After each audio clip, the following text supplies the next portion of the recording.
హరి ఓం తత్సత్ జై గురుదేవ్. ఓం శ్రీకృష్ణాయ నమ. శ్రీ గీతా దేవతాయ నమ. భగవద్గీత 14వ అధ్యాయము గుణత్ర విభాగ యోగములో 23వ శ్లోకాన్ని పరమాత్మ చెప్తున్నారు.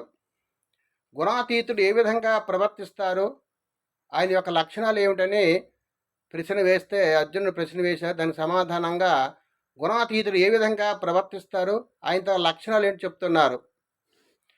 ఉదాసీనో గుణర్యో నా విచాల్యతే గుణావర్తంత ఇచ్చేవ యోవతిష్టతి నెంగతే.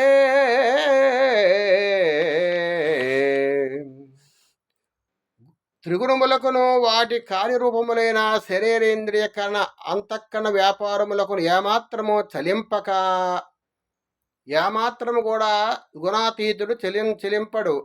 ఆలోచనలకు కానీ గుణములకు కానీ దేనికి కూడా ఈ త్రిగుణాలకు సంబంధించినటువంటి ఎటువంటి ఆలోచనలు వచ్చినా సరే ఈ త్రిగుణాతీతుడు చెలించడు. త్రిగుణాతీతుడు ఉదాసీనుడి వలె ఉండును, సాక్షిగా చూస్తాడు. వచ్చిన ఆలోచనలు కానీ మనసును కానీ బుద్ధిని కానీ సాక్షిగా చూస్తాడు. నేను ఆలోచనలు కాదు, నేను మనసును కాదు, నేను బుద్ధిని కాదు, నేను అన్నిటికంటే గుణాతీతుడను, ఆత్మస్వరూపాన్ని అనే భావం చేస్తూ వాటి వల్ల వచ్చినటువంటి ఈ గుణాలను కూడా ఆయన చెలించడు, సాక్షి చూస్తాడు. గుణములు యందు ప్రవర్తించుతున్నావని తలంచును. గుణములు యందు ప్రవర్తిస్తున్నాయి, నాకు సంబంధం లేదు, నేను గుణాలకు అతీతుణ్ణు అనే ఆ విధంగా గుణాతీతుడు భావం చేసుకుంటాడు. మనం గుణాలని చూడాలి, మనలో ఏ గుణం వస్తుంది, మంచి గుణం వస్తుందా, చెడు గుణం వస్తుందా, ఆలోచనలు వస్తాయి, ఆలోచనలు వస్తున్నాయి, దానికి మనం అతీతంగా మనం చూడ ప్రయత్నం చేయాలి.